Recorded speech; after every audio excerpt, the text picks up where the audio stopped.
PodcastOne presents the Steve Austin Show Classics. Oh, man, you know what? I just hit the record button. Shane and I just signed off, and I called him right back to continue this conversation, and he asked me what got me into the podcast business. You know, Shane, when I left WWF, I floundered for a long time. When I left the business, it took me 3 years to really get it out of my system. And, like I said, I think I told the story last week. I fished, I drank, and I hunted, and not necessarily in that order. Finally got out of my system. All those years later, I moved out to Los Angeles to get into some kind of entertainment business. Ended up falling in love with the reality television genre. And I'd always just kind of, had to, wanted to do something that I could still stay in touch and communicate with my fan base. And so I thought about doing a podcast because I was starting to realize what they were. And they'd been around for, 3, 4, 5 years. And so finally, the people at PodcastOne called my agent and said, hey, man, these guys want to meet with you. You think you'd want to do a podcast? Well, I'd been wanting to do one for about a year. I just didn't have the wherewithal or the impetus or, just the drive to try to work through all the technology stuff. So, hey, when they called me, I thought it was a great opportunity, and I just jumped right in. And, dude, I ain't a pro. Don't know what the fuck I'm doing. It turns out all right. But the thing about it is, Shane, it's just like guerrilla radio. People don't expect me to sound like, professional DJ, and nor do I try to imitate one. And to tell you like it is, I don't listen to my own show because I don't like the sound of my voice. So, and that's just the way it is. I mean, it's kind of like if you were to go back and watch some of your old matches, I know you're just like me. You would cringe and you'd say, Jesus Christ, that looked like shit. Or why did I do that? Or this is what I would do now. So that's how I got in the podcast business. But hey, man, let's go from UWF where we left off last week, and I want to talk just a little bit more about the impact that Eddie Gilbert had on you, because I met Eddie going through USWA real briefly, but I didn't know the guy. Was he as brilliant did he have as brilliant of a mind as everybody said he did? I thought so. He certainly seemed it to me. I mean, he was a guy that was not blessed, to be a 6'4", 300-pound guy. Eddie was, not much smaller than that, but Eddie had grown up in the business. His dad, of course, Tommy Gilbert, had been in the business and had been around it from his time, knee-high to a grasshopper. And he was one of those guys that really absorbed it, understood it. He understood the nuances of our business, which I think are sadly missing today, that elevate something from being good to being special. And, Eddie was, let's face it, I'm sure if you saw tapes of Mick Foley and Shane Douglas at that point, I certainly wouldn't have seen the talent. It was he saw it from a mile away, and others. It was Eddie had a love of this business. I'm one of the guys. I don't know how you are, Steve, but I love the business. I can watch it 24 hours a day when it's done properly. But when I'm off camera, when I'm off at home, I don't want to be Shane Douglas. I want to be Troy Martin and do my deal. And there are those guys in the business that could spout any, like Jim Cornette could tell you on what date this match took place 30 years ago, what the outcome was, how long the match went. I don't know it that well. I'm just a huge fan of the business, huge mark. And, and I came from that aspect. But Eddie, for me, will always hold a special place. I think in large part because he died so young, but also because he gave him a break in the business. And just when you go to the ring and work with him, it was effortless. It was like monkey see, monkey do. Right. Simon says do this, Simon says do that. And he'd come out not even knowing what the hell you did right or wrong, but you had a hell of a match. That was Eddie Gilbert. Right. You said a very interesting thing here. You could watch professional wrestling all day long when it's done right. And many of your interviews, you're not real happy with the state of wrestling right now. Tell me your thoughts on today's product. And this is not a bashing session. This is you speaking candidly and us discussing what's going on. Two cats. Well, I always preface this question with, or my answer with, it ain't the kids' fault. The kids today, I watch the kids and I think, my God, I wish I had that kind of athleticism when I was that age. I'm astounded at what they can do physically.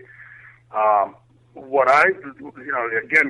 it's probably unfair in the sense that I grew up watching old school wrestling. So, at the time that I was watching the Bruno Sammartinos and the Harley races and, the Jake Roberts and as a kid in the dressing room, working with some of those guys, you know, I was always astounded at how professional they were when they got to the, you know, when it came time to set the match up. You know, you and I got the privilege of working with Steamboat, and how he used to do. He'd put a chew in, get a cup of coffee, he'd walk around for an hour, and then he'd sit us down and say, okay, here, we got it. You could see the time that he put in. He was professional from start to finish. And that was what I'd always seen in the business. You know, when I watch today, I don't see any of the storytelling and those little tiny nuances. Like Steamboat used to tell us, it's the small things that makes the big things count. Right. Today, I watch the kids go out, and my God, the effort they put in, a 1,000,000%. I mean, it's astounding the energy that they're putting into it. But I can watch a honky-tonk man match from 30 years ago and get more entertainment out of that. And again, taking nothing away from the kids or whatever, this is what they're being directed to do. I don't know with that kind of micromanagement. I'm certain that the franchise character could never have developed out of that kind of micromanagement. You know, like you said, you had a chip on your shoulder. When I went to ECW and Eddie left and Paul Heyman took over and gave me the idea for the franchise character, you know, I ran with that thing, but there was so much venom in me from all the shit that I'd seen in the business that he had a guy that had 11 years experience on top, working as a World Tag Team Champ with Ricky Steamboat, who knew the business and knew everything that was wrong with it as well. And he tapped into that, you know, and he gave me an open forum. He certainly didn't give me a teleprompter. So your stay in down there in WCW, let's call it, when you and Steamboat were world tag teams, and y'all got those belts from Dustin Rhodes and Barry Windham, I struggled to find that damn match on YouTube so I could watch it. Watched a couple of our old matches, and of course, man, when me and Brian teamed up as Hollywood Blondes, you know, we were basically an interim tag team that they'd put together just to get guys over, and we ended up starting to get over in the process. And of course, man, we worked a million matches with you guys. And I remember working one time, and we were talking about this the other day on the phone. We were working some building in the middle of nowhere. You might be able to set the story up or tell it better than I can, but it was snowing like a sumbitch. It was just storming, and hardly anybody showed up.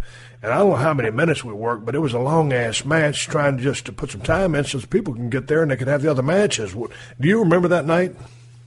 I do remember it well. It was 93, March of 93. I can't remember the exact date. A second ago I said, you know, Cornette came in there, and I couldn't. Now here I am doing it.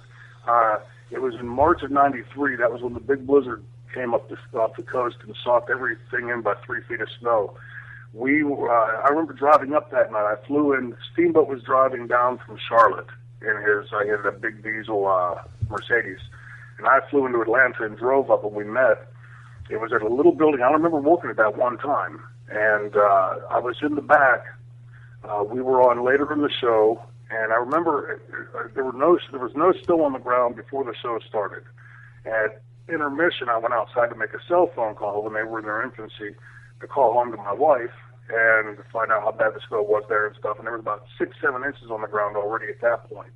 So in half a wrestling match, there was half a wrestling show. There was a 6-7 inches of snow, and about right after the show restarted, after the intermission, I started hearing like car doors opening and closing, and you could see headlights pulling away from the building. And we went out to the ring. I counted from the apron that night. There were 28 people in the ring, in the arena, that watched me and Ricky wrestle you and Brian. And you're right. I think we went up about 45, 50 minutes that night. That was. You guys used to be effortless to work with. That's the thing when people always ask about those days. I remember it never seemed like work. You know, it just seemed like we were going to the ring to have a hell of a good time, and with you especially, and I'm trying to blow smoke up your ass, I remember like I used to do that backward blind back body press. And when you took me to that turnbuckle, some people I'd hesitate for a second to make sure they were going to be there. With you, I always knew that you were going to be exactly on time. And so I just hit it and shoot it blind and never once missed it with you. It was always a blast working with you guys because you had two great technicians. You had two white meat baby faces. You could get the heat on either one. I mean, we could flip a coin in the back. We're going to get heat on Steamer tonight. We're going to get heat on Shane because you are both in the same ballpark with just as far as the just outrageous great selling. And then as far as the comeback goes, both of you had tremendous fire. So, I mean, me and Brian were like in hog heaven. It was one of those deals where it's like, what's the card? Oh, we got Steamboat and Douglas again. It's a night off. So those are some great days. And I ran into a little political BS, at one time there. They were going to split. Well, they did split Brian and I up, and they were going to give me a singles run as a U.S. champion with Harley Race as my manager, which I was really looking forward to. And I'll never forget, I think it was down there in Dothan, Alabama, when little Brian Pillman comes up to me and goes, "Kid, we got to come up with a finish move. We're a tag team now." I said, "Bullshit, we're a tag team. They're fixing to give me a singles run with fucking Harley Race as a U.S. Heavyweight champion." And I went and talked to Dusty, and then Dusty broke it down. He goes, "No, baby, we're going to put you guys in a tag team. It'll be great." So anyway, we got a chance to work with you guys a lot, and we had a lot of fun. What was your exit strategy when you left WCW and ended up going to Eastern Championship Wrestling, which would become Extreme Championship Wrestling? How were they able to talk you out of, a pretty good paying gig at WCW, solid company, and going back to Philly? Well, they didn't have to. I'd already quit. I had it. I was one of those guys that never really liked the politics of wrestling, and just never had a stomach for it. And when I hurt my shoulder, I'm forgetting what match it was, but I hurt my shoulder. I had to have a quick little surgery, an arthroscope done on my shoulder. I was going to be off about 2 or 3 weeks. And that was the time frame when they put Ricky Steamboat under the hoods with, I don't know which one played which on which day, but it was Tom Zank and Brad Armstrong. Right. Played the Shane Douglas role, neither of which, they both had waists the size of a thimble, and I certainly never had that waist. It was pretty obvious. And they wanted to drop the belts, and I kept telling Dusty, just give me 2 or 3 weeks, I'll be back, we'll do it right. And they went and did that. But Steamboat, being the eternal professional that he is, if you watch the night that they drop the belts, he jumps up and pulls his hood off, and that was his cue that that wasn't him that got pinned, and it wasn't Shane Douglas, because Shane would have taken his mask off too. Right. And I was at the grocery store, and a guy came. About midnight. I always go late so I don't run into Marks and stuff and slow you down. But I was walking to the grocery store, and this guy at every aisle keeps looking at me really strange. About the third or fourth time he passes me, he goes, "I just saw you on a pay-per-view earlier tonight." And he told me the match. I didn't even see the match. I didn't watch it at home. And he told me, I said, "Well, that certainly wasn't me, because Muhammad Ali was only quick enough to turn the light switch off and get in bed before the light went out." I said, "I've gotten from Atlanta, Georgia to Pittsburgh in about a half an hour." Yeah. But it just turned me off, Steve. It was, it was just like for some way to try to make Shane Douglas look bad for whatever reason. Apparently, I was up somebody's rear end that week, and I went home and started teaching school at the time. Actually, I'm wrong. I went to the WWF. It was I went up to the WWF for about a year stay after I left WCW, and went from there, quit and taught school from 91 to 93 when ECW started. And in ECW, Eddie Gilbert started the place with his Eastern Championship Wrestling, started as the booker. He called me. I told this story the other day. He called me several times, and I was so turned off by the business. I kept saying, "Thanks, Eddie, but no, I'm not interested, not interested." And he called back 3 or 4 days later, and he bumped the price up $25 or $50 a night. And he kept doing that. And I finally said, "It has nothing to do with that. I'm just not interested in coming back to the business." And you were that burned out. You were. Yeah, I was, and I had a good job. My dad was sick with emphysema at the time, and I was spending time with him, and he couldn't live alone, and so I was really happy to be off the road, and I've been on the road for the better part of the last 10, 12 years, and I was happy being home, and just was in no mood to go back to the bullshit that was professional wrestling, the politics of professional wrestling. And Eddie finally said to me, "How about we let you be the lead heel for the company?" And that roped me in, because I had never been given a chance to be a heel, although Bill Watts had seen it years before, and Eddie Gilbert saw it whenever he was assisting in WCW, and they had me and Johnny Ace pulling the Dynamic Dudes. So there was some thought prior to that, but Eddie was the first to give me the opportunity to do it, and that's what roped me going back into wrestling. So you end up going to ECW, Eastern Championship, whatever it was, whatever you want to call it, ECW, and Eddie's going to be the booker, but they yanked the book from Eddie, and then all of a sudden Paul Lee's got it. Yeah. I was there. I was sitting in the production meetings for the first couple weeks, and the second or third week I went back, no Eddie. Doug was there and pulled me aside, Doug Gilbert, Eddie's brother, and said, Eddie's not coming back. And I said, what happened? And he wouldn't talk about it, and then Paul started the meeting, and became pretty seamless. It just was, at that time, I was told that Eddie wasn't interested in staying, and he left. And it was shortly after that, very shortly after that, he was found dead in Puerto Rico. I don't remember exactly how long, but within months, he was dead in Puerto Rico. And Paul Heyman was building what would become Eastern Championship or Extreme Championship Wrestling. How did the death of Eddie Gilbert impact you then, and then looking forward, or now looking back through what you went through with the OxyContin, and coupled with the fact that, Jesus Christ, I don't know how many guys that you and I both know that we were good friends with, or had worked with, or buds with, because we're in the inner circle of pro wrestling that have passed on. How does his death impact you? It hit me pretty hard at the time because, like I said, he gave me my break in the business, right. and without him, I certainly would have never been seen in ECW or anywhere else with Steamboat or any place else. So, I always had a special place for Eddie in my heart. And probably would have fallen just about anywhere. I was one of those guys, especially at that time. I was oblivious to Eddie having any kind of a problem. I would see him at times, be sleepy looking or whatever. But as much as we were driving on the road, that didn't really, strike a chord in me. And I was shocked when I got the phone call because I was so oblivious to that in Eddie. Now looking back and knowing the story as best I can possibly know it. And with what I've been through, like you said, I think to myself, there before the grace of God, because, like you said, it's happened so often. It's such a recurring theme in our business that, if it could happen to him, I always took Eddie as being like a really smart guy.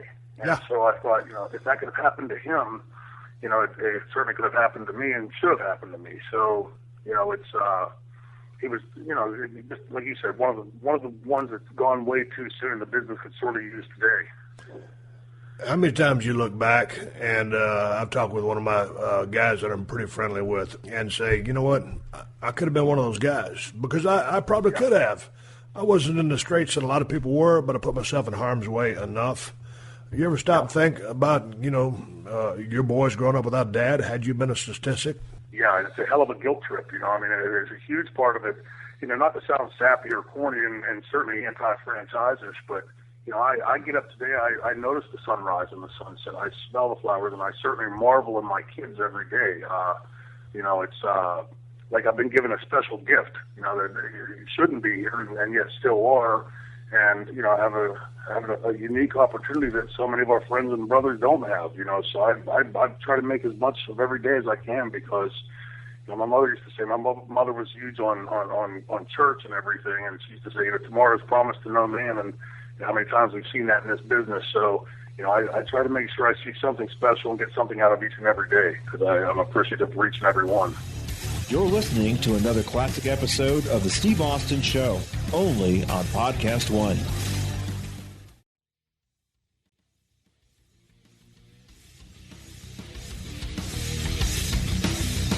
Steve Austin, Unleashed. You brought up the franchise. Let's talk about the franchise. One of my favorite characters of all time, and your promos were peerless at the time. You was on such a roll, such a head of steam.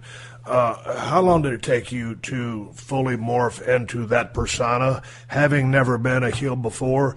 A story you told me yesterday as we were shooting the breeze on the phone, you had cut a promo, I guess, as Shane Douglas down there in WCW, I guess when he had the book, and he said that was a stone-cold promo, and you looked at him like, no, blonde-haired, blue eyes, I'm not a heel, I'm a babyface.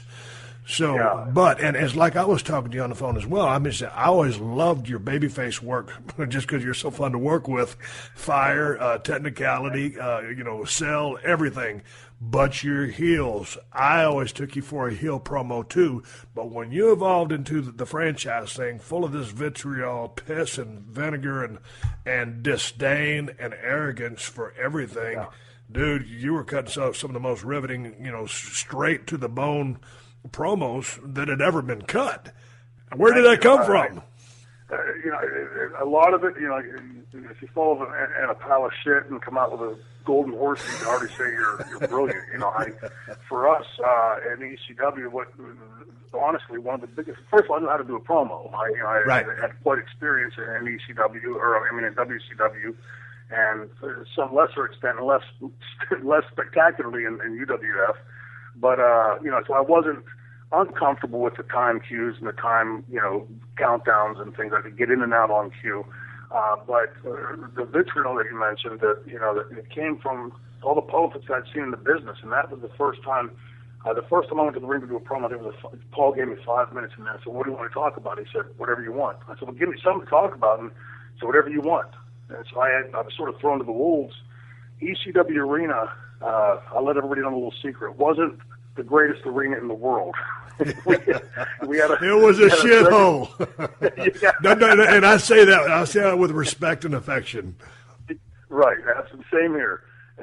And but our sound system was so bad that even us in this conversation we've been having on your show, it was someone I was talking on Groundwater, and so it came through very muffled. So you had to slow everything down to make it make sense. Right. And that's where I sort of found my pace in that character that sort of most people, I think, would looking back on it, look at like as being arrogant or, obviously that was a big part of the character, but that came from that necessity of having to speak slowly, or it just came through as a bunch of muffled nothing on the sound speaker. And so all those things confluenced at one point where, I was full of piss and vinegar to the business and anger and vitriol, and I had the sound system that I had to work with. But I also was put in a spot as a top heel, and thankfully got Terry Funk to work with, who taught me a world about being a heel. And I just always thought it was the opposite of being a babyface. That's how stupid I was at the time. Yeah. And, just sort of wandered into it. And then luckily the business was going to a point where wrestling was on this huge upsurge. WWF was going to monstrous heights, and WCW was gaining huge ground.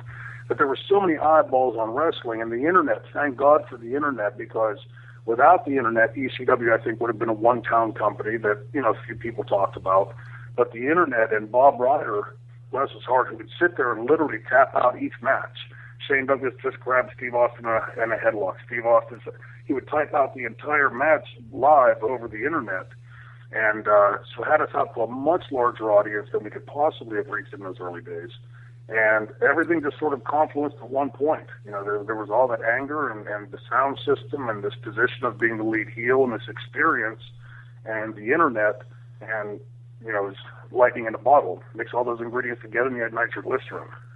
You said Terry Funk taught you, or that you put two and two together, and being a heel is not just the opposite of being a babyface. Explain what you mean by that. Well, the babyface goes out and reacts. I mean, the way we were broken into the business, the heel called the match. He was the ring general, and you responded to what he did or didn't call for you.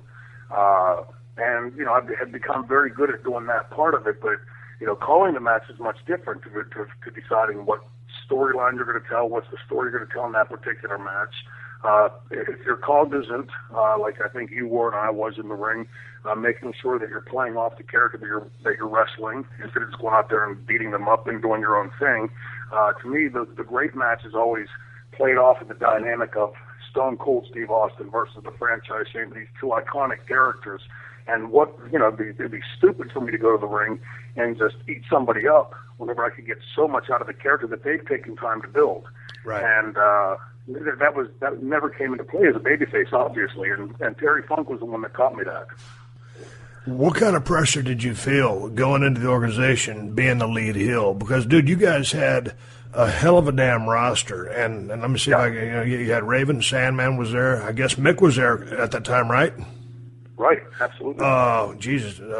Name some of the other guys, because I'm going to leave a lot of guys off the list. But what I'm saying is, man, you guys had I remember my memories of ECW were groundbreaking, shocking. Some of the greatest characters of all time, I think, were created from ECW. Very violent matches, some great matches, also some highly technical matches with the Malenkos and Benoits and the Storm and those guys. Sure. But it was for the most part, it was a lot of violence. And when I went in there, I called it a lot of violent crap because I was trying to be a heel and I was calling a spade a spade. It was much more than that. But the pressure you felt trying to lead that organization with all those guys breathing down your neck because everybody's gunning for the top spot and you're brought in as a lead heel, but you've got to maintain that and set the pace. Yeah. Well, that was, I mean, again, you've been to the heights that you've been with and traversing the Federation, but, for me in ECW, you said we had an incredibly talented roster. I always thought when I was a young kid in the business that when you get to a certain point, you'll relax and be able to sit back and feel, okay, I've made it. I never felt that in ECW. I was always looking over my shoulder at there's a Taz and a Tommy Dreamer and a Raven and a Sandman and a Sabu and a Terry Funk. I mean, there was a list, long out the door that could certainly have carried the belt and were capable.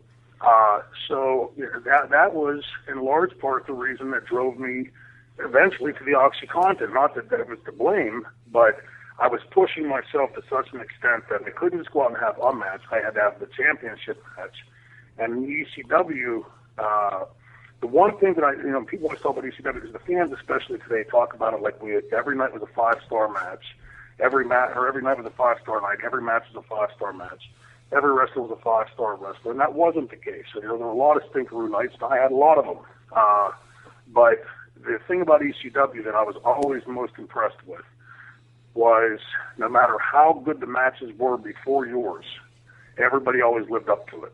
So if match 3 went out and tore the roof down, and Sandman was going out in match 4, he'd top that son of a bitch.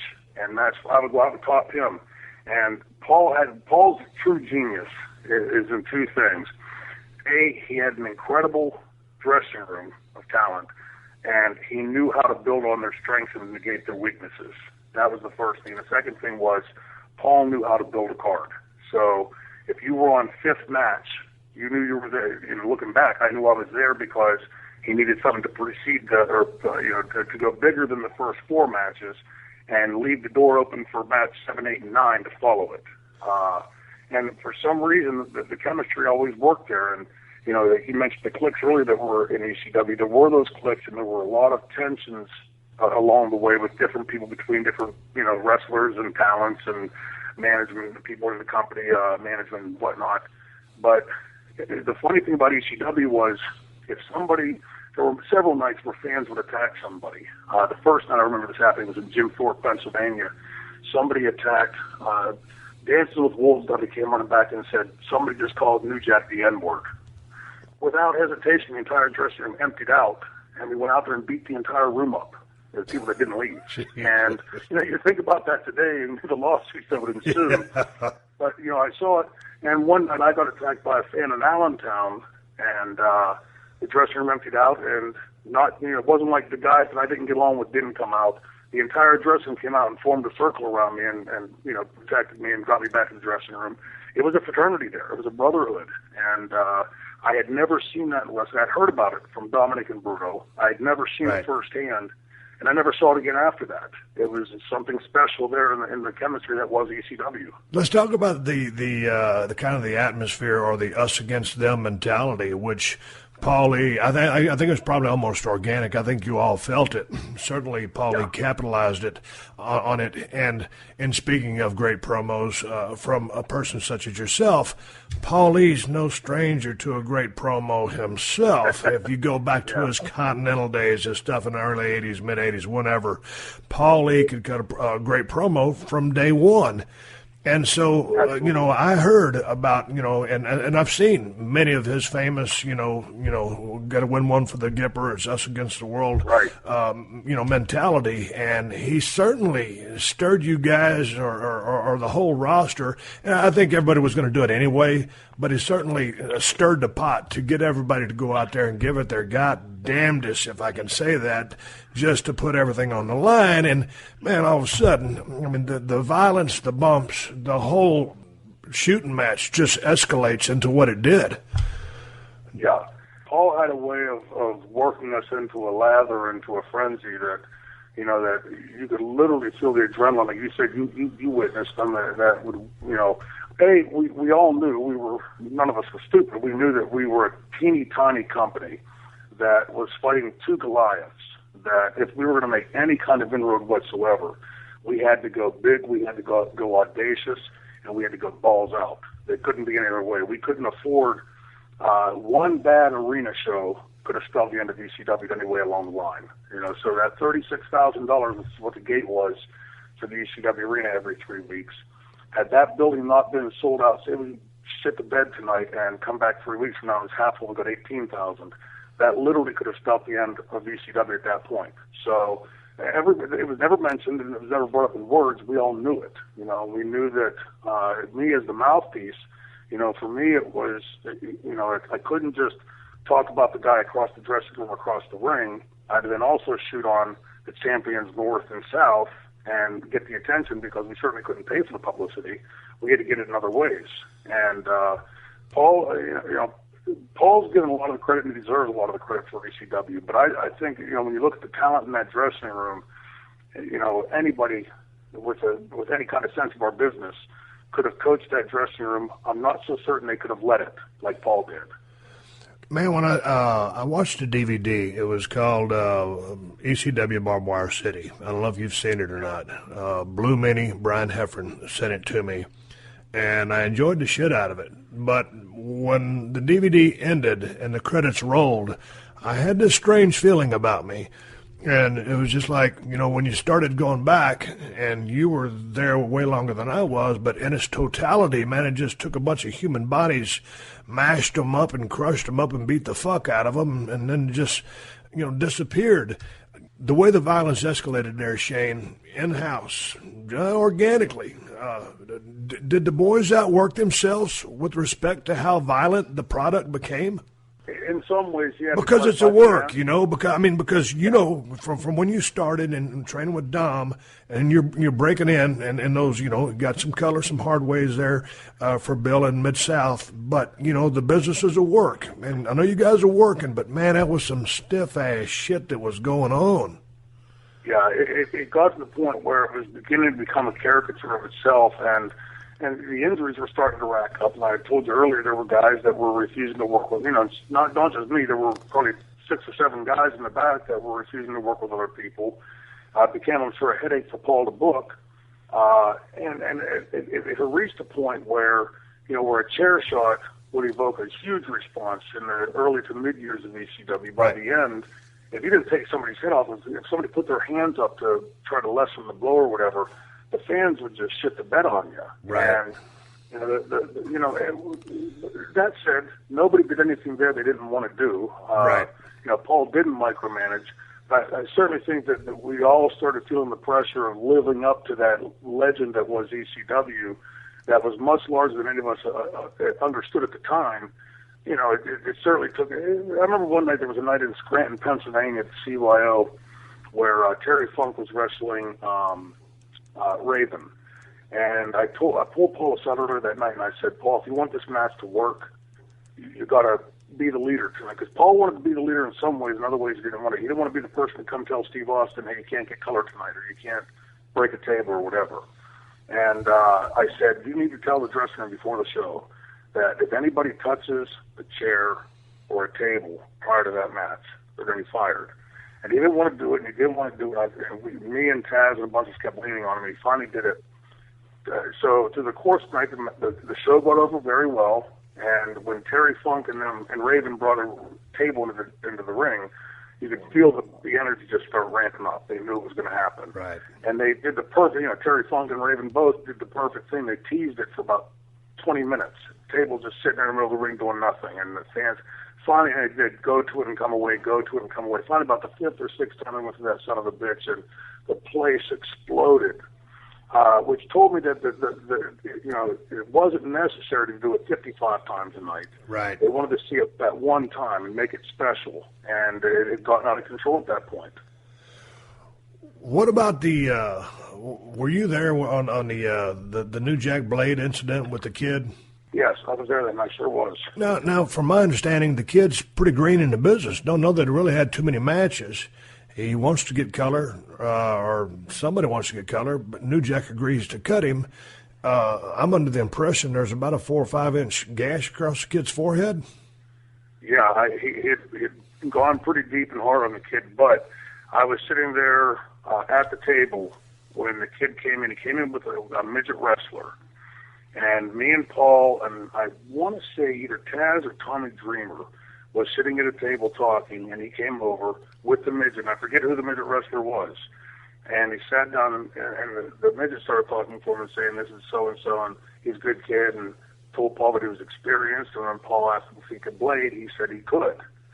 And now, I'm not condoning what Jack did with blade or didn't do. I wasn't in the ring for that, but the kid bled pretty badly and pretty seriously. Yeah. And, I was there when he told Paul that he was experienced. He'd been trained by Killer Kowalski, and, that he had bladed before, and, the whole deal. So, I'm certainly not saying that what happened to the kid deserved to happen, but, and I'm not trying to protect Paul either. I'm just telling the facts as they were, because the kid certainly let off that he knew what he was doing.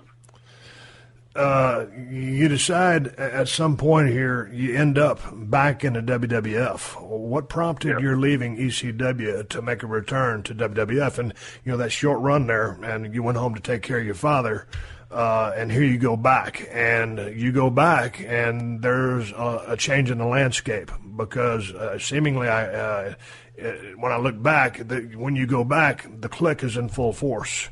And it didn't seem to me, from what transpired, and I was still down in WCW, that those guys liked you too much. What was break that down for me, because I know there's a lot of headaches, hassles, and horseshit for you when you went back. Yeah, well, first of all, when I left WWF the first time, I was there for just a little under a year, just about a year, maybe 10, 11 months. And we were in Erie, Pennsylvania, and I sat down with Vince to tell him. And, he went into a long story about his family and told me that family always comes first. I had a hell of a hand for him, that the door's always open to come back. So when this opportunity popped up in '96, up front, I am happy as a pig in shit in ECW. I was making damn good money. I was working 2, sometimes 3 days a week. I was home 4 or 5 days a week with my wife. Really was as happy as I could be in the business. And Vince kept calling, and Jim Ross, and different people in the company. And Jim Ross called me one day and said something along the lines of, opportunity sometimes doesn't ring twice. You owe it to yourself and your family to look into this. And so I had gone up, I think, on 5 trips on my own. And on the 6th trip, he flew me and my wife up. And the first thing, go back to the very first time I fly up there. I'm waiting in Vince's outer office, with his secretary, and he comes out and says hello. And Vince is fantastic on the cordialities and everything. And he orders a very specific breakfast. Egg white omelet, dry, no oil, fresh squeezed orange juice, coffee black, dry wheat toast. He's going, and asks me if I want anything. I said, no, I'm fine with it. I've already eaten, thank you. And he asks again, I thank him again, and we go into the office. Within 90 seconds, Steve, there's a knock at the door. His secretary brings his tray in with his breakfast on it. And to this day, I don't know if he was trying to impress me that he was like the Jetsons, that he can push a button on the wall and get his breakfast. Or she didn't have time to walk across the hall to get the tray. It had to be under her desk. Right. That's how quickly it was. And I remember that, thinking to myself, that was strange. Then we go to these other 4 subsequent trips on my own, and I don't know what it was. I didn't want to leave ECW, and I, wasn't prepared to leave. So it wasn't that I was playing him out or stretching things out. I was trying to listen to his offers, and but there was nothing there that really sunk in. And the 6th time I went up, I took my wife, and I told her beforehand. She didn't know the first thing about our business or cared about our business, but I wanted to use her as good cop, bad cop. I said, if he asks you any questions, I'm not going to tell you what to say. I want you to look him in the eye and tell him what you're thinking. And about halfway through the meeting, he said, Carla, Troy tells me that you guys share all your decisions on this. You must have some questions. What can I answer for you? And she looked at me. It was the only time in my entire relationship with Carla that I'd ever seen her be this forthright. She said, my husband is home 5 days a week in bed with me. ECW is the only company that's ever utilized him to his fullest potential. and he's teaching school 5 days a week and happy with that. What could you possibly offer him to walk away from all that? And he leaned across his table there in his office, and he patted her hand, and he said, Carla, you have my word as a gentleman. I'm going to make your husband a very wealthy man. At which point I jumped in and I said, well, I'm sure you and I have different definitions because this is before the guaranteed contracts. He said, well, we don't guarantee money here in the World Wrestling. I always like how Vince always talks about the World Wrestling Federation as like an alternate universe. We here in the World Wrestling Federation don't guarantee contracts, and right, et cetera. And he said, but it's not uncommon for somebody in the position we're putting you in to make a guaranteed base salary of $350,000 to $550,000 a year, plus your pay-per-views, plus your merchandise. Dude, that's big money back in. So I left, and I went, and I called Steamboat, and I called Sherry Martel, and I called Animal, and I called Rick Rude, and I called everybody I'd known, perfect, guys that had worked in the top spots up there, and asked them, and they said, that's what he told us when we got rich. So I let my guard down, and I signed the contract. And even while I was signing it, Steve, there was something in my stomach that didn't feel right. I think it was in large part I didn't want to leave ECW. And after I signed, we started going to this whole character development thing for the Dean Douglas character, which didn't fit. Now, explain to me the pitch about the Dean Douglas character. The pitch for the Dean Douglas character was Vince and he used several specific examples of guys' work. He was showing me a videotape, and he said, you can see here, Bret Hart said he's the best is, was, never will be, but he won't grapevine the leg except on the finish. And he went through about 6 or 7 different guys. He was noticing the work not being up to snuff in certain places. And he said he wanted to use the Dean Douglas character to sort of tongue-in-cheek point it out to the guys that tighten their work up. And, I certainly saw no problem with it. I have no problem with somebody pointing out that I'm doing something wrong in the ring. In fact, I prefer it so I can fix it. And he allowed me, before I signed the contract, that I could give legitimate grade, A, B, C, D, and F. And where the Dean Douglas character came from was I stood in the conference room with my shirt off and stood there and slowly turned in a circle, and they're looking at my resume, and they said, you're a teacher, okay, you're a dean, you're the world's smartest man, 7 PhDs. Now, stuff that, to me, where wrestling started going off that gave rise to ECW in the first place was it had gone to cartoon land. And guys like me and you, let's face it, we're not going to watch a cartoon, but we'll sure as hell go watch 2 guys beat the snot out of each other. And that's where the Dean Douglas character was originally conceived. Once implemented, there was one incident where I was doing vignettes for several months before I went on the road. And we were at the studio one Sunday on like the 6th vignette all day long, going over and over and over the wordings, the promos, and the grades, and costume changes, and makeup fixes, and everything. And on the 6th one, I had gotten done. I was just bored out of my skull, Steve, because he wanted the Dean character to speak in a monotone voice. The reason being, he had told me that he once had a teacher in 8th grade that talked like that, and it drove him nuts. Right. And I said to him, the difference, Vince, is you couldn't leave that classroom, but people today can channel surf. And this guy's boring; they won't want to watch him. And on the 6th one, I asked him if I could do the last one over again using the exact same verbiage, just a little different delivery. And he said, okay. So I did. Now, the room had, how you've been up there a lot more than me, but they had a room full of people, cameramen, soundmen, the makeup girls, the hair guy people, the Michael Hayes and Stan Lane were in there, Jim Ross was in there, well over a dozen people. And I did the last one, but I did it as a franchise. Same exact verbiage, same grade, pounding my fist on the podium, laughing, scratching my hand on the board.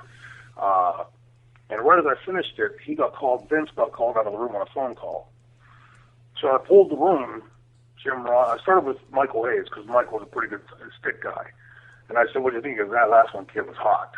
And everybody in the room, every single person in that room, as Vince was gone, Jim Ross included, told me that the last one that I had done was much better, far more compelling. Right.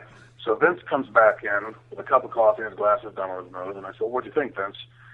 He looked around the room and said, well, I appreciate what you were trying to do, but, and he gave a long, pregnant pause, he said, but I think I like my way better. What's everybody else think? And every person in the room who 5 minutes before told me my way was better sided with Vince and agreed with Vince. And it was that day that I realized I had to get out of there. I knew it was La La Land for me. Right. But, you mentioned the Kliq earlier. When I went up there, my guard was completely down because Shawn Michaels and I, especially, 5.5 years before that, me, Shawn, Marty, and Dustin Rhodes, we were like the four amigos. Where one of us was, we all four were. You know, we were inseparable on the road. We traveled together, and you know how that goes when you're on the road back then together. Very good friends, very close. And Razor had traveled with me and Johnny in WCW when we were there, and you know, rarely had money to pitch in for the rental car, for gas.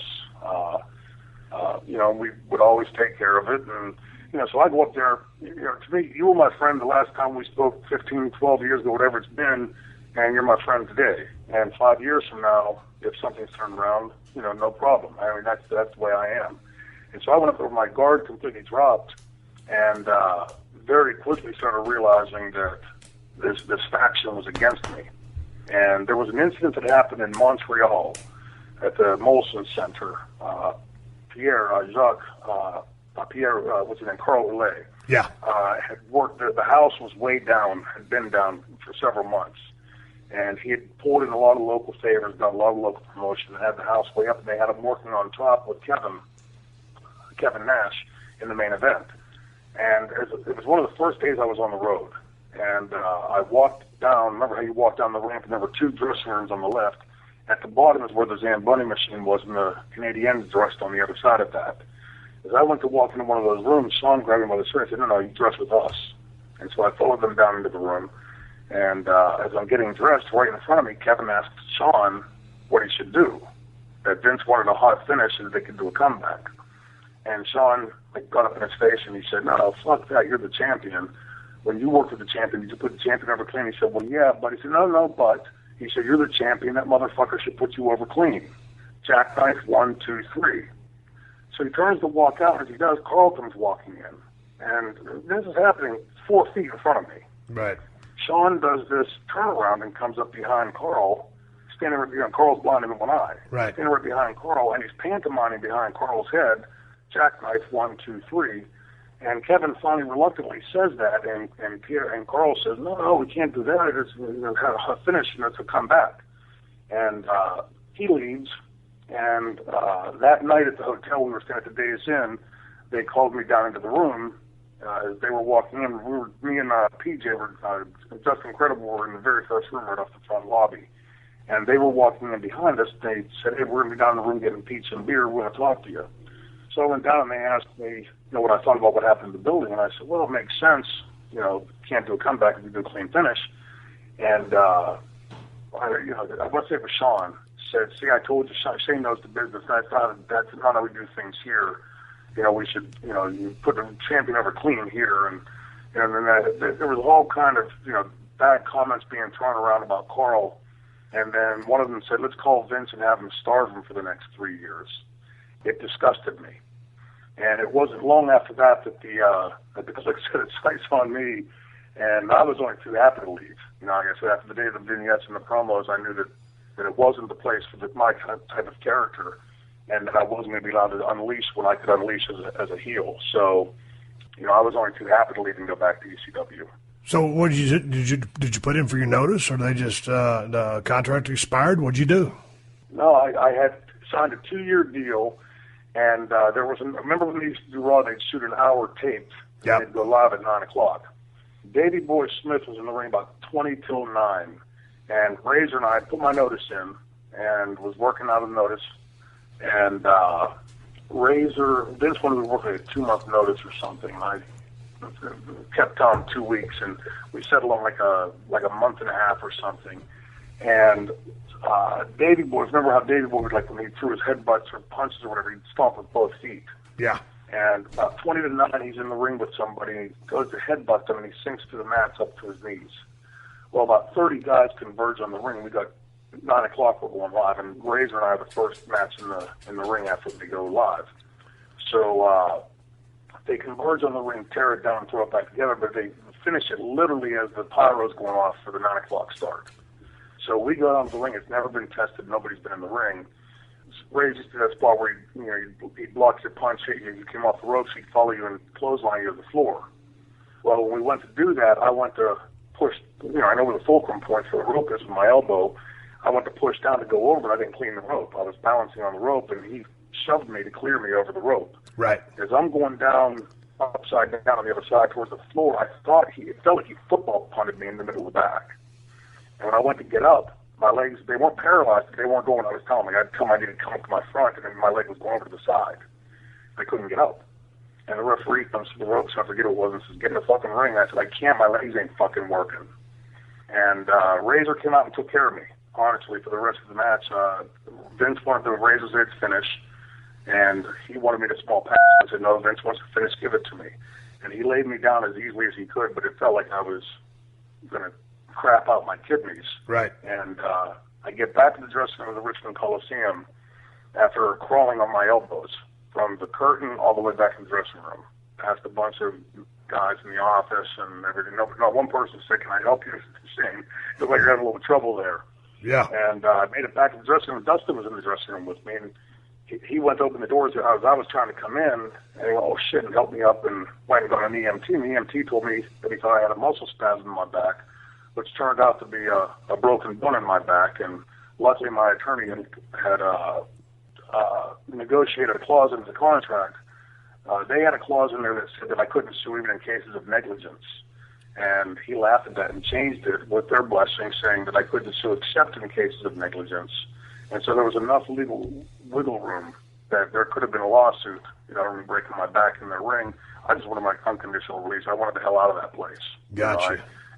My hat's off to all you guys that were able to make it up there, because I couldn't traverse it. I just I couldn't tolerate the insanity that was that place when I was there. You're listening to another classic episode of The Steve Austin Show, only on PodcastOne.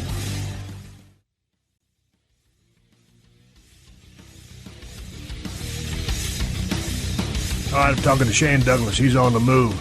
So what was it like going back to ECW? Was it homecoming? Were things just as they were? No, it was strange, Steve. You remember what ECW was? The ECW that most people think of. When I get back there, the Dudleys had been introduced. One black, one white, wearing glasses with no lenses and tie-dyed, and they looked cartoonish to me until I saw them work. And I was just, son of a bitch, these guys can go. Yeah. And it was on that level. It was very much a homecoming, like putting on an old suit. It felt very comfortable. But Paul, I guess, was a little pissed at me leaving, and Paul didn't talk to me for about 6 months. He'd hand me my check and turn around and walk away. And it was, sort of comical in a way, but I just was happy to be back. So what was the deal with some of the pay shortages that I always would hear and here and there? Paulie owes this guy money and this guy money, or was it Todd Gordon, or was Todd Gordon still involved at the time? But there was a lot of missed paychecks there. A lot of people still missing money from there. Yeah, absolutely. Towards the end, it was sort of like the inverse universe. When we were wrestling in little places like Jim Thorpe with 100 people in the building, the checks were clearing. And then now we're wrestling in front of 4,000 or 5,000 people, and the checks are bouncing like rubber. It didn't make sense. But my understanding is, and I didn't know this at the time, that Todd was largely by that point a figurehead in the company. He had the way it had gone to being HHG Corporation, which was Paul's corporate name for the company. Was that Todd had basically said he wasn't putting any more money into it. And so Paul went to his father and got a loan and floated the company for the last however many years that he made on that money. It was $4 million.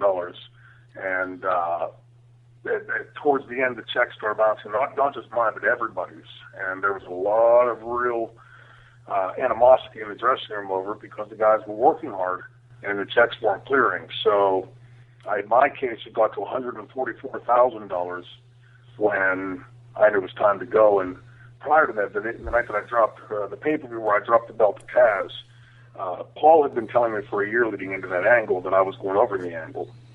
So for a year, I had done this pussy backpedal routine from Taz to get him over. Because you were going to ultimately go over. Right. And so now to pull this rug out from under me at the last minute, and at that point, Paul owed me about $77,000, of which that wasn't just money that was owed to me for matches that I had. Probably half of that was for money that I had spent out of my pocket promoting shows in Pittsburgh and West Virginia, Ohio. This is my area.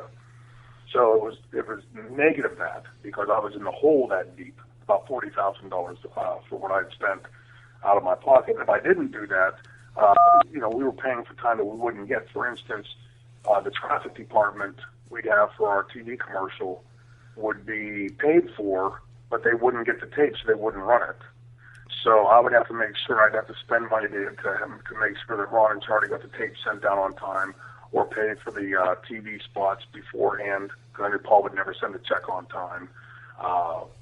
Flights back and forth to different places that I was promoting, etc. So a lot of that money was money out of my pocket. And the weekend that it was for the pay-per-view, Paul wouldn't call me back. He called me earlier that week, and he said something like, I've got an idea for a match this weekend. I could tell by the way he said it what he was doing. Right. And I tried to call him all week long, and he wouldn't answer. I'd call him 5-6 times a day, no answer, no return call. So Friday, I was supposed to leave Saturday. Friday, I called him, and I said, it was about 10:30. I said, Paul, at 11 o'clock, if I haven't heard back from him, I'm assuming you don't want me there, and so I'm leaving to go to the bar and get drunk. And 11 o'clock on the nose, I walked out the door and went to the bar, and about 12:30 that night, he started calling. So I answered the phone, and so I hear his voice, I hang up. About 5 or 6 times, because nothing would piss him off more than doing that to him. Right. And I was pretty well into it at this point, pretty well 3 sheets to the wind. So the last time I answered, he said, "You're going to keep hanging the phone up, you're going to listen to what I have to say." So I said, entertain me what you have to say, Paul. And he told me this idea and started trying to sell me on what brilliant strategy it was. I said, Paul, none of it matters, because for the last year I've pushed it off of Taz.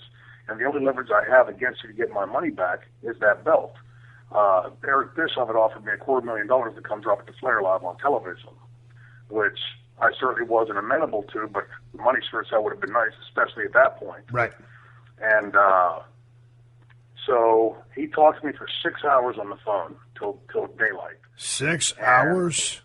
Yeah, just on and on and on, gushing about why he would never lie to me, why he'd never screw me, and everything else. So I get on the plane, and I fly to Orlando. The pay-per-view's at Kissimmee. And I land. I'm not even out of the airport yet. I'm coming out of the Orlando airport, getting onto the interstate. And he calls me, and he said, I've got one question for you. Is this all about you doing a job, or is it about you doing a job to Taz? And that pissed me off, because I was the guy that suggested Julie McGillicuddy pin me. So I certainly didn't have trouble doing a job. And when he told me what hotel he was at, I reached over and grabbed the wheel and spun the car around right in the middle of the interstate, right before the toll booths. Went back to the hotel and confronted him. And I made him sign a paper, a promissory note that he'd pay me the money personally. And of course, he never did. But I couldn't, in the end, when it came down to it, Steve, and as a businessman, you'll think I was an idiot for saying this, but I couldn't screw the ECW fans. They'd been too important to me, and quite frankly, I loved them. I loved ECW. So that's why I dropped the belt to Taz that night. And I respected Taz. I thought Taz would be a good champion, and I was always friends with Taz. I didn't want anybody to misconstrue that I was pissed doing a job or whatever. So rather than take the $250,000 from Bischoff, I went and dropped the belt that night with pretty good knowledge that I wasn't going to get my money. So did you ever get your money? No. To this day, I'm owed about $145,000 from ECW. So is it ECW or is it Paul Lee? And is there any animosity or heat towards Paul Lee and yourself? And have you spoken since then? I spoke to Paul one time in 2004. He called me. We had about a 2 or 3 hour talk on the phone, and haven't spoken since. I tried to call him last year. Do you remember Damian Farron that sold merchandise for ECW? Barely. Yeah, he was a really good kid and a real good friend of mine, dear friend of mine. 41 years old, passed away unexpectedly last July. So I called Paul to tell him, and I said, call me back, and he never did. So I'm assuming there's heat on that side of the equation. To me, I've reached a point, Steve, in life, like I told you about how I try to cherish each day, where I realized that all that animosity I was holding in was dragging me down as much as anything. And so I've let it all of it go, because it wasn't making one bit of difference in my life, just making me stressed out. And I'm eternally thankful to Paul for the platform that he gave me to be the franchise. I'm eternally thankful for ECW. And although it didn't go well in the end, it was 7 damn good years of my career. So On my end, there's no animosity whatsoever with Paul. I'm thankful for what he offered me. But when you were running Roughshod as a franchise, man, you were cutting some scathing promos involving yourself and Ric Flair. Shoot promos, working promos, combination of both. And was there animosity between you guys? Because you're about to make a return to WCW. I believe he's got the book. Right. No, he didn't have the book at that time. Bischoff was, when I went back, Bischoff had it. Bischoff and Russo eventually. So the promo shoot work. Shoot. They started off as total shoot because I'd sat back and I watched. First of all, I got into professional wrestling in large part to continue on with it because of Ric Flair. I was a huge Nature Boy fan. And I think you see a lot of similarities in the characters. He was, we all know he was the measuring stick in our business. And as a kid in the business, I'd gone to him on several occasions, but it was around the time, probably around 88, 89, when I was there. And I went to him and I prefaced it. I said, look, I know you're busy. If you don't have time, I totally understand. Now, I had at this point told him straight up what I thought of him, how much I idolized his career and that sort of thing. And I said, look, I know you're busy, and if you don't have time, I get it, but if you ever get a chance to watch one of my matches or whatever, could you give me some feedback? Because, Steve, there's a time in your career when you know how to execute the moves. You don't know when to or when not to execute them. And he put his hand on my shoulder and he said, it would be an honor, sir. And over the next several weeks, maybe months, in my head I'm thinking weeks, but it was probably some period of time, every night he'd give me generic feedback. Good heat, good fire, good selling, good this, good that, but never, hey, that drop toe hold spot didn't work, it was in the wrong place. Never anything specific. And if you remember back in those matches, back when we worked, I would always do that cross body block, that pop cross body block. And I've been thinking to myself, and I'm kind of talking myself out of it. He's bullshitting you. You're not thinking right. He's like, why would he bullshit you? And so one night I went out and I intentionally didn't do that move that night, the cross body block that night. And I came back and he was giving me the feedback. I said, what about the cross body block, Rick? And he stopped and thought about it, this long, pregnant pause, and I was telling myself, please say you didn't see it. Please say you didn't see it. And he stopped and he looked at me and went, perfect, better than Steamboat. And when he said that, he went from being, 6 foot tall to being like a 2 foot tall guy to me. Just shriveled up to me. And, and then there were a lot of other instances, where I saw him use the politics, like when he put Pillman with him in that first Roman Pillman came in. That was to keep him close enough that he could keep him under him. And, and I saw Rick, manipulate the politics that I spoke about earlier.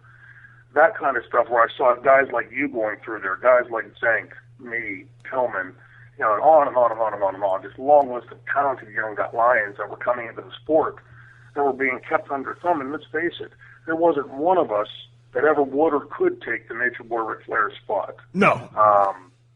But it was a time for him to pass the torch. But don't get me wrong, we all thought we could, but in reality we could not. Never. And so when I went to ECW and Paul said, say whatever you want, the reason I started shooting on him there in the first place sort of blew up in my face because Flair, other than Charlotte, Philadelphia and Chicago, Flair was a god. He could walk on water. Right. So I thought if I go out and start shooting, because I was getting that sort of mixed in between, even though I was supposed to be a heel, I was getting that sort of golf clap, boo, not a real decisive either way. So I'll go out and I'll shit on Flair and get real heat. Right. And instead, people started holding up Flair's dead signs and stuff. It was not the reaction that I was going for. And after about a year of it, Paul kept trying to, keep burying Flair, and I said, Paul, it's ridiculous. They know he's not coming, although they came close at one point. I said, he's not coming, so for me to keep talking about it just looks sort of foolish. And he wanted me to keep doing it and keep doing it and keep doing it. And I was refusing. One night I walked back to the dressing room, and Bob Ryder had said, did you hear Flair fired back on you? And he'd been telling me this all day, and I didn't want to read it. Out of character. I don't give a shit what he had to say. And I came back from the dressing room, still in character. And as I walked through the curtain, he hands me this piece of paper, and I take it from his hand, not even realizing what he handed me. And I go over and I sit down in my locker, and I look at the paper, and it's Flair's comments back to me, And So I had a pretty good laugh over that. And I went back to Bob. I said, okay, you're ready to write my response? And it became the war of words. But look, truth be known, I look up to Rick and what he's accomplished in this business. Personally, as a human being, I'm sure I don't live up to somebody else's standard as a man or human being. And Rick fell far short in my head of what I had, the pedestal that I had him on. Man, by the time you got back to WCW and you guys formed a revolution, and it's Chris Benoit, it's Dean Malenko, and Perry Saturn. Right. Where was Chris Benoit's head at back in the day? I mean, because if what I know of that guy, low-key, it took a lot to make him laugh. Most of the time he'd just grin. Hardest working guy in the locker room, or one of the hardest. We had a lot of hard workers. One of the hardest working guys, night in, night out, never took a night off. Extremely hard on himself, and was just out to set the world on fire in the form of professional wrestling. A guy who truly loved the business. And then, obviously years later, he went off the rails, and some bad things happened. And sure. I don't mean that in a lighthearted fashion. I just don't want to specifically go into that. But so what was your relationship like with Chris? I always saw Chris as a great guy, and like you said, an incredibly hard worker.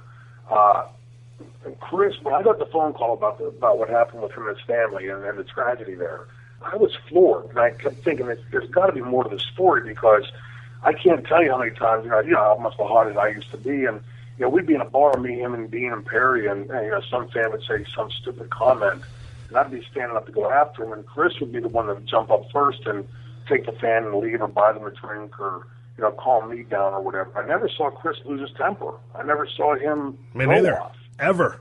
And so I mean, I was floored whenever I heard that, but what I've come to realize, Dean Malenko and I had a long talk about it after. Dean was probably the three, the one I was closest with, although I was close with all of them. Dean was the one I was closest with, and WWE was in town a couple of years back. We went out for a couple of drinks and some food afterwards, and I asked him, I said, what do you think happened there? He shrugged his shoulders. He said, only God and him will ever know, and then one of them's gone. So, who knows what goes on behind closed doors or what somebody's going through somebody's brain. I have a hard time wrapping my brain around it, because the person that I knew was so so opposite of that, and it was stunning. But who knows what in a fit of passion or anger or whatever could happen. Who knows? I mean, it's to this day I can't quantify it in my brain. When you returned to WCW, your relationship with Bischoff, how was that? Guy offers you $250,000, drop a strap to Flair. You say no, stay in ECW. Ultimately, you end up in WCW. What were your thoughts on the way he was running the company, the direction he was taking the company, and how you were treated? I can't say I was treated. I don't think they utilized my character anywhere near what it could have been, especially as hard as it was coming out of ECW. But, I was... At that point, the money that I was owed from ECW, and I had zero leverage. I'd been a big mouth for 7 years in ECW, burying north and south, that I didn't think I had a home to go to. It was ECW or nowhere, especially because I'd left Vince earlier. And Vince came to the table with a paltry offer, which I knew I wasn't going to take. Right. And at that point, I thought it was done, because I'd been pretty vocal about WCW and Flair and Hogan and Bischoff, and especially that whole Kliq. Mike Tenay called me and said, Dusty Rhodes was on the show last night. Did you hear her? I said, no. He said, you should listen to the archive. So I went back and listened to it, and Dusty Rhodes, who I'd had differences with, put me over, said he's the Ric Flair of his generation. And I felt compelled to call Dusty to thank him, because I always respected Dusty, and I did. And he said, do you mind if I bring your name up at a booking meeting? I said, no, sir. Do what you want. And within a matter of days, I had this incredible contract offer on my table that I never thought I would see, especially from WCW.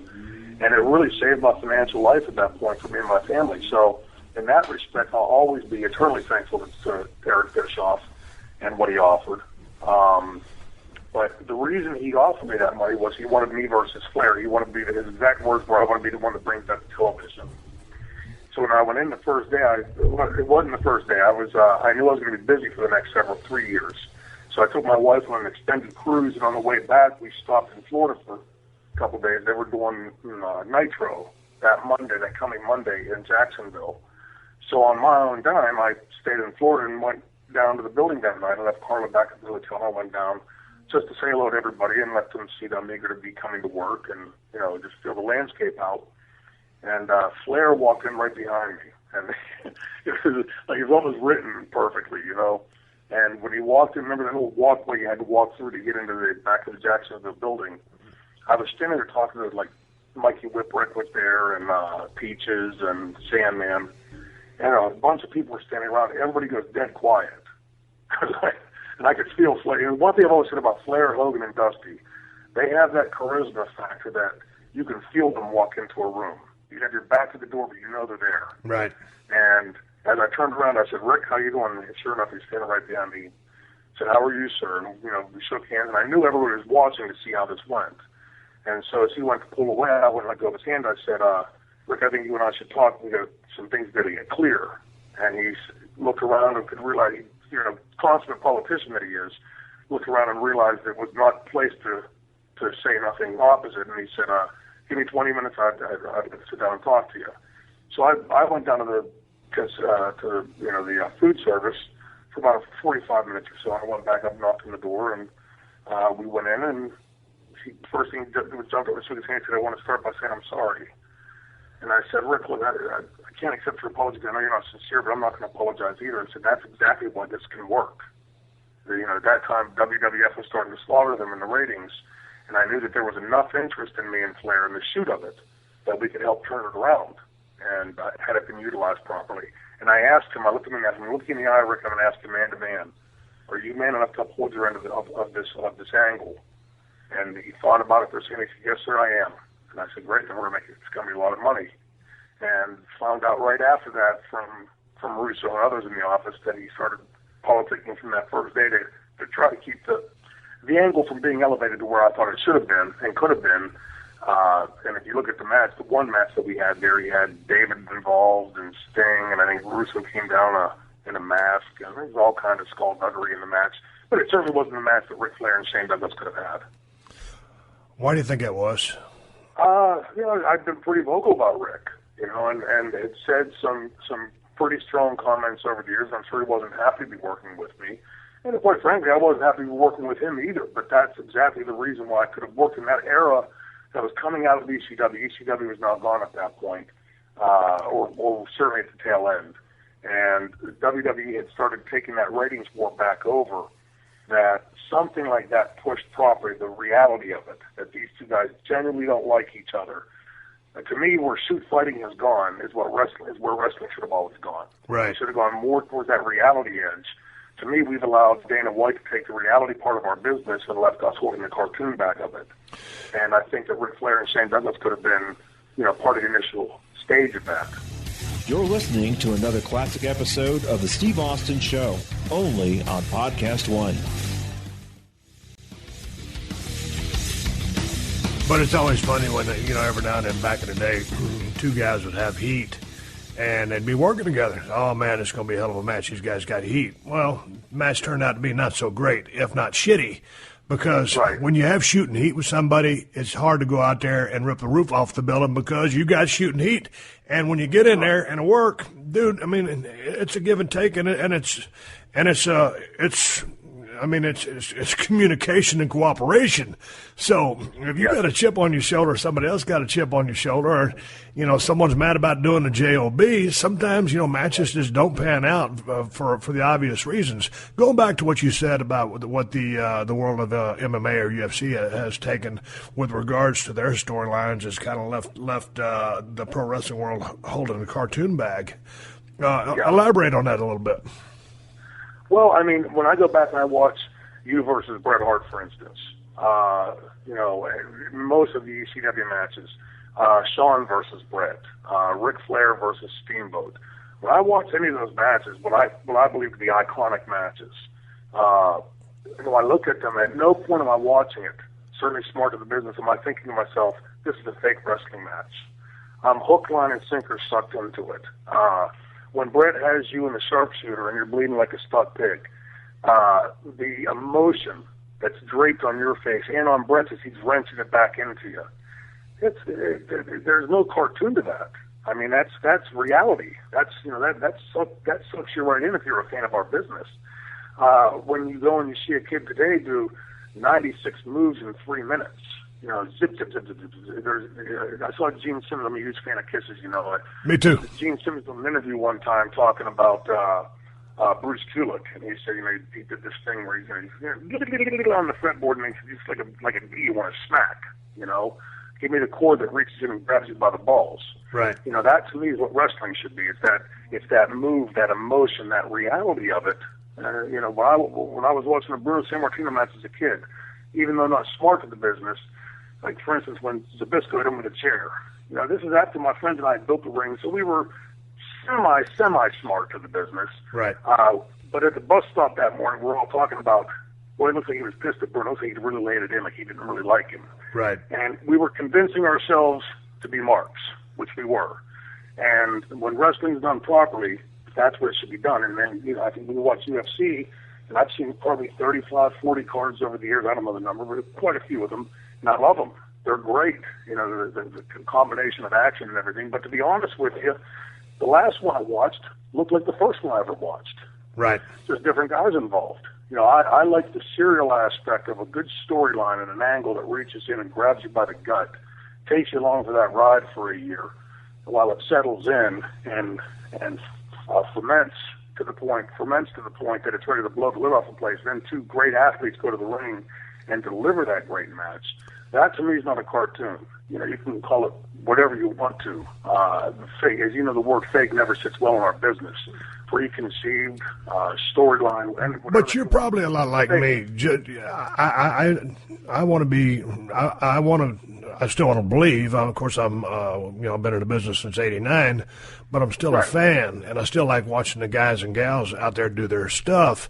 But I want it presented to me in a serious fashion, the exact same fashion that it's always been presented. But, I mean, we're with current technology, we're with the modern production values. I dig all that. But still treat it like a shoot, dude. And if you treated it like a shoot, and then the guys and gals go out there and do their thing accordingly, hey, back off a little bit. I know how things have evolved and sped up, and to your point in several of the interviews that you've given, and I recognize too, I think the talent in the ring are better athletes than we were back in our day, as things are in every sport. But just present it to me, knock off that sugar coating. You ain't got to go back to ECW level with barbed wire and bullshit. You don't got to go back to Attitude Era with all the sexual overtones and cussing, but just present it to me in a shoot fashion. Because, when I go see Tom Cruise beat up a bunch of people in Mission Impossible 17, I can suspend my disbelief because I'm going to dig the movie.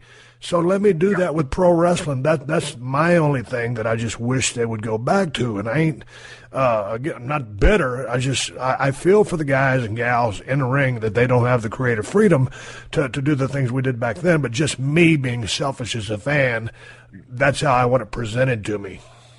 Sure. Well, see, I couldn't put it better. The way I always tell people is it has to allow me to suspend my disbelief. When I sit down and watch it, if I see the guys just going, like for instance, certainly nothing against the luchadors. I think it's phenomenal what they do. But if I tap you on the shoulder, why would you run 20 feet to that rope, bounce off, and then run 20 feet back and let me clothesline you? It's not believable to me. Right. But if like how Benoit used to Irish whip somebody, every vein and muscle in his body popping out, that looks real. Right. I can suspend my belief to watch that and get into that. If you can't suspend the disbelief, and it doesn't matter how athletic it is or impressive it is with all the new technology, it's just not going to grab you by the balls. And the one question I always have is, what would these kids be doing if they were brought in the way you were brought in, the way I was brought in? What kind of magic would they be creating with that athleticism? Oh, it'd be incredible. Yeah. But just, put the believability back in it. And, one of the things also, Shane, because you came up in a talent-rich era, whatever territory you were in there fortunate enough to be with very established vets and with some great hands in the ring. So, right. When you looked at the product that was in the ring, and I watched one of your interviews, and you said, hey, go back to 75 through 85 and watch all that stuff, a brief period in the early 90s, some of that stuff. And I agree with you. I mean, just the way the stuff that was going on in the ring back then with regards to work was off the charts. All of a sudden, you give those guys the athletic ability that these guys have these days, and that's where we should be now with that same style, but with the athleticism that the youth of today are bringing to the squared circle. But they're just, I go back, I got a cardio machine in my garage, and when I do cardio, I put in a DVD or something. My favorite stuff is to watch Mid-South in the mid-'80s, Power Pro, whatever you want to call it, UWF, NWA, mid-'80s, all that stuff, some early Attitude Era stuff, not my stuff, just some of the other guys. But and then some of the AWA stuff from I guess late 70s when Bockwinkel or I'll put something maybe from Japan and although I'm not really a big fan of an overdose of strong style, if I put in something with Brody Hansen or Funks, Gordy Williams, I dig that. But I like the American style storytelling. But I always go back to those are my years of saying, especially when you got the Rock and Roll in the Midnight and the Andersons and all those cats lighting it up. I mean, it really doesn't get any better than that for me. Yeah, I agree. I'm not taking a thing away from the kids today. I was the one a couple of years ago down in Crossfire. Pittsburgh Boy was running some shows down in a little territory down in Tennessee, and there were about 5 or 6 WWE guys and girls. And he wanted me to run the promo room for him that day. He was busy doing some other stuff, and he wanted a 60-second generic and 2 real simple, no length, just 2 little snippets. Hey, this is the franchise Shane Douglas. I really dig Crossfire Wrestling. This is the franchise Shane Douglas. I'm a proud supporter of Make-A-Wish, Middle Tennessee. Very simple. I brought the WWE guys in first because I thought they're going to knock this out in no time at all. The local kids will have trouble. And it was the exact opposite way around. And then it struck me. They're used to reading off a teleprompter. They don't know how to look into that lens and say, boom, you at home, listen to me, because I'm going to grab you by the balls. You're right. We grew up at a time in the business where, I remember sitting in the dressing room looking around and thinking, there's Jake Roberts over there, Harley Race over there, Ric Flair right there, Ricky Steamboat over there. And, my God, how could you not learn from watching these guys? Just sit back and pay attention. Speaking of a promo and going back to your ECW days, when you really, got honed in and zeroed in, what was your preparation for a promo? Because, you had guys, Raven was knocking them out of the park. Sandman could deliver what he did. Of course, Mick Cactus, whatever you want to call him, has always been off the chart. And then you got in the zone. And, it was funny because everybody had that different promo. And I cut my little promo at about 4:30 in the morning that one night for about 7 minutes and with a little direction to Paul Lee. And Mick would cut that layered, multifaceted, complex promo, which always came back full circle. He's one of the rare guys to do that. And yours was straightforward, venom, talk, trash talk, and matter of fact, and intelligently presented, but just full of fucking venom. What was your prep for a promo? What was your thought process? Were you just an ad-lib guy? Hey, let me just start on this motherfucker and let it go? Or did you put some thought into it? I rarely put thought into it other than like 2 or 3 bullet points. Right. I would think to myself, okay, I got to hit A, B, and C. And I wouldn't even go over those. I'd make sure I had them in my head as A, B, and C, that I didn't put C before A or whatever. And then I would just go and, it would take, usually it was 1 or 2 takes, but there were times when I, couldn't quite get it wrapped up together or couldn't quite find my way out of it in the proper way to put the exclamation point at the end of the sentence. But for the large part, I didn't overthink it because to me then, I'd done that a couple times. And, I don't know how you were, but I would have dreams at times, and I always had a tablet next to the bed of something I wanted to say or a move I wanted to try or whatever. And when I would do that, I would go back and watch it, and I'd see it replay, and I'd go, shit, it looks like I'm trying to remember a line. And I never wanted that. I always wanted the spontaneity and the believability of it. And to get there, I thought you had to be more spontaneous with it. And back to the arena, what I think worked there best for me was the fans would get involved. Like the night that I threw the belt down, and I was naming names from the NWA, and I intentionally didn't go out and remember like 10 names. I just wanted to go out there and off the top of my head. But I was winded and blown up, and the building was hotter than hell that night. And I was trying to remember names, and I went blank.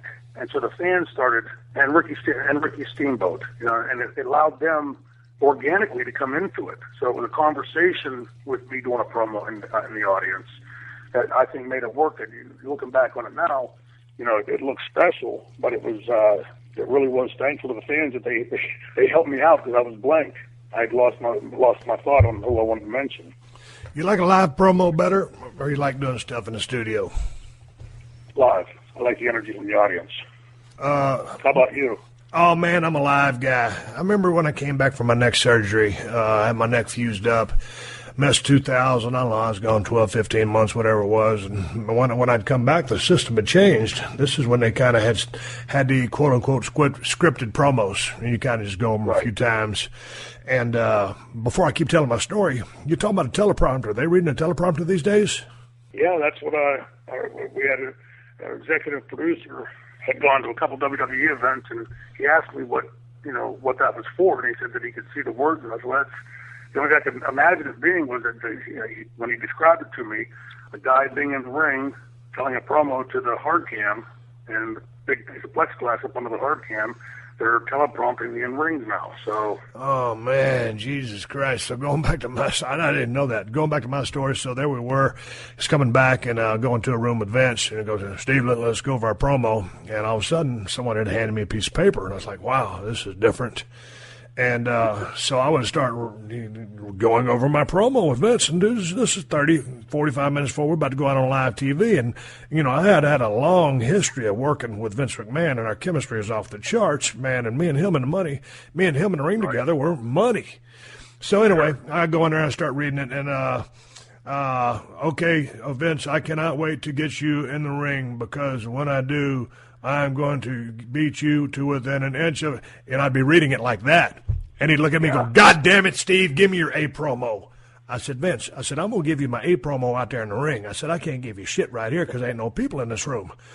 And it just doesn't feel right. And so, I'm going to give it to you one time. And when I do, I guarantee you every son of a bitch in the arena is going to feel it, because it's going to be real, and I'm going to mean every single word I say. So I always hated that, and it just takes the spontaneity out of it. And, every now and then, I mean, depending on how long you'd been out on the road, I mean, you get off point every here and there, but, I mean, Stone Cold pretty much delivered the facts as they were, straight to the point. Right. So it wasn't like I really need to go out there and recite a soliloquy to try to draw some money and put asses in seats. And when someone's talking to you, just like you're listening to me and I'm listening to you, I just listen to someone and respond accordingly. Boy, that really makes it a lot easier than having to, the way, a lot of things go down these days. One guy's got the microphone and the other guy's talking, and he'll never put the microphone up to his face to cut the person off because he's not supposed to. So right. to answer your question and not to beleaguer the process of what's going on today or to beat a dead horse, man, dude, just let me fly. Go out there and do it live. I know where we're going. I sucked ass as a Hollywood blonde and always gave Brian Pillman credit for when we were riding down the roads. He was reading vocabulary books, trying to bring up his vocabulary. And Brian was a smart guy to begin with. And all of a sudden, he just starts, he hadn't quite developed his promo yet, but if you put a stick in front of him, he started just going. And I'm trying to follow that. So that was kind of like, hey, man, I better do something to keep up with this cat, or I'm going to look like a deaf mute out here, and they're never going to give me any mic time. And so when Paul Lee finally just gave me that platform, and I was able to vent and realize at that point that I could be, emotional and let everything hang out, so to speak. But it almost goes like part and parcel with, you said it took you about 7.5 years to really feel comfortable in the ring. It took me about that same time, Shane, but also my first few years in WCW, I can rarely remember smiling in the ring or feeling at ease because I was so competitive and I was learning the mechanics of the business. The task at hand was to learn everything, so I didn't know that you were allowed to have fun. And so, that's half of working, is having fun. It don't mean you're shucking and jiving and laughing and joking out there. It just means you can actually enjoy the process, and the more you're enjoying it, the more organic the match is going to be. And like I said, it's relaxation and enjoying the moment and being in the moment, not having to think 16 steps down the road because you're following an ABC formula and listening to the crowd calling it on the go. Absolutely. What I remember best about your ECW promos, because I left right towards the tail end, you were in there a very short time, I think, and then I left to WWF. But I was to stay watching the show, and what I remember thinking was, I was very familiar with your promos as a Hollywood Blonde and as Steve Austin, Stony Steve Austin. But when I sat back and watched the promos you were doing the imitations and everything, I thought, man, he's coming out of his skin. It's fantastic. You can see like a metamorphosis going on in that. Really looked entertaining and fun, and it was different. In ECW, it was different than anything anybody else had been doing. Man, are you back in your car now?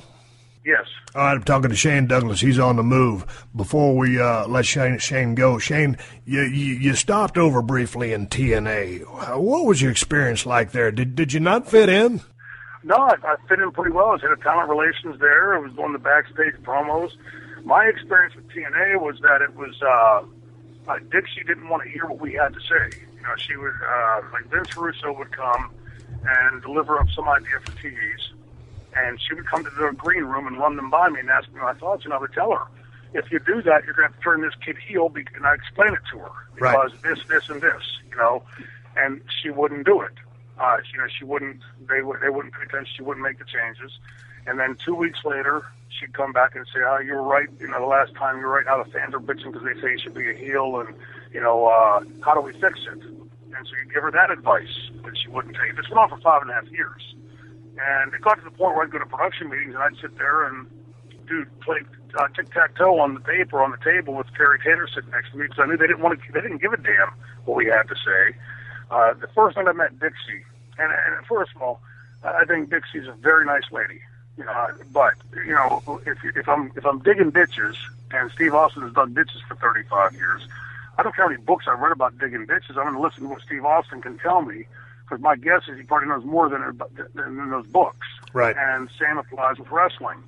And I never saw Dixie apply with anybody from the wrestling side of it. Terry Taylor, me, Eddie, Dusty. When Dusty came in, he was banging his head against the wall. She asked me the first night she met me, when Panda first started investing. She followed me down to the green room and recited my resume to me, as if I didn't know it. And she said, if I were to ask you for one piece of advice, as my father starts on this adventure, what would it be? And I said, Dix, I could probably give you a million pieces of advice. And I'm buying time thinking in the back of my head, and we're bullshitting for about 20 minutes, and it finally struck me. I said, if I had to boil it down to one piece, Dixie, one piece of advice, I would say to in no way, shape, or form try to engage or challenge Vince McMahon. Don't try to be WWF 2 or WWF Light or WWF Junior. Be TNA, be the Uncola, be different than him. Right. Grab fans.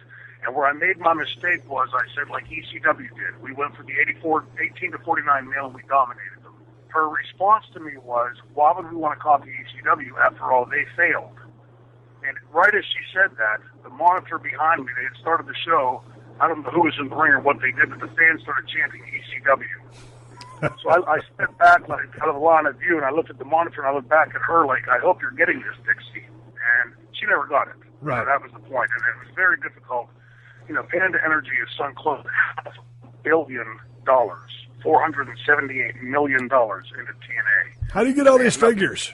Well, I know people in the office, and they've recently gone public with that. Right. I had it as 476. I was wrong. It was 478.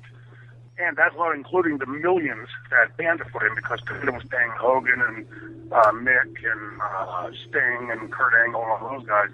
So well over $500 million. And I'm sorry, you should have a shitload more to show for it than that. So, they took care of you, so to speak, when you're going through your rehab process. and then you didn't have a spot to come back to when you came back. So your overall thoughts on where they are now? When I came back, first of all, Dixie had promised me that she would pay me while I was off, which she didn't. I came home from the hospital to a stack full of bills. And when I called her to ask her that, she sort of mumbled under her breath. Now, Dixie, when she talks on the phone, talks like you and I are doing, very forthrightly and very well-spoken. When I said, Dixie, what happened to the pay? There's no pay. I can't pay my bills. And she mumbled under her breath, no, I never told you that. And, so there was a lot of tension over that, but the first day I got back, she asked me if I wanted to go public or not, and I told her that I did, and I explained earlier why. And I sat down with Ross Foreman and did a 4-hour interview for TNA Online, and within a matter of maybe a month or two after, it was right at Christmas time, 2 weeks before Christmas, they had a TV taping, and Bob Ryder called me up and said they didn't need me in. And, it sat wrong with me, Steve, because the one thing that Dixie and I always spoke about was our kids. And here we are 2 weeks before Christmas, and she's letting me go without even a call to say thank you or whatever. To me, that's not the way you do business. Right. So now, any hard feelings? It is what it is. Bygones are bygones. You're in that good zone now. Yeah, I mean, to me, after TNA, to be honest with you, if I could write the magic script right now I would say that I want to see TNA get red hot. I want to see Vince get red hot again. I want to see the independents get red hot, because we were the people that fell off of the heights went to 52 million, and instead we're up 3 to sometimes 5 million fans a week. And I think we get it back because the rising tide rises all. The fans went out. There's no loser in that scenario, but unfortunately, the way the wrestling is going right now, we're seeing this downside to where it certainly appears as though the tide's not going to rise. But I'd love to see TNA get red hot again. Hey, man, I was watching some of your interviews before I was going to talk to you. Do you care to talk about any kind of future wrestling endeavor that you might be a part of? Well, yeah, I can't say a whole lot just now, but I spoke to you a little bit about it the other day on the phone. I've been working on something for the last 16 months now. After doing Pro Wrestlers versus Zombies, I was fortunate enough to meet a businessman that is very interested in doing something new in professional wrestling. And, we look to making the announcement here very soon.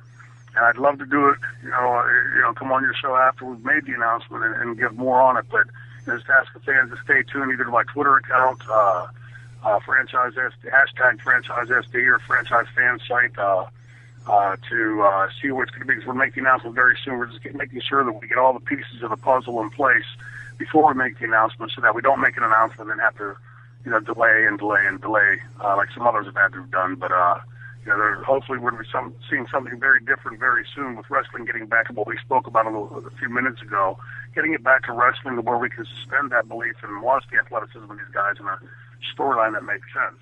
Hey, man, well, if and when the time comes, man, I'd love to talk to you again, and let's stay in touch on a personal level anyway. It was great catching up to you for the past, and these podcasts are going to go for probably 2 weeks on the Unleashed show. And it was great talking to you, and I'm glad you're in such a good place right now with everything that you've been through. I've always enjoyed the shit out of working with you, and I've enjoyed watching you run an ECW, and it's finally good after all these years to hook back up with you. So safe travels down the road, and thank you for being part of the show. Hey, Steve, I appreciate it. It's always great to talk to you and catch back up, man. I appreciate the time. Thank you. This has been a Podcast One production. Download new episodes of The Steve Austin Show every Tuesday at PodcastOne.com. That's PodcastOne.com.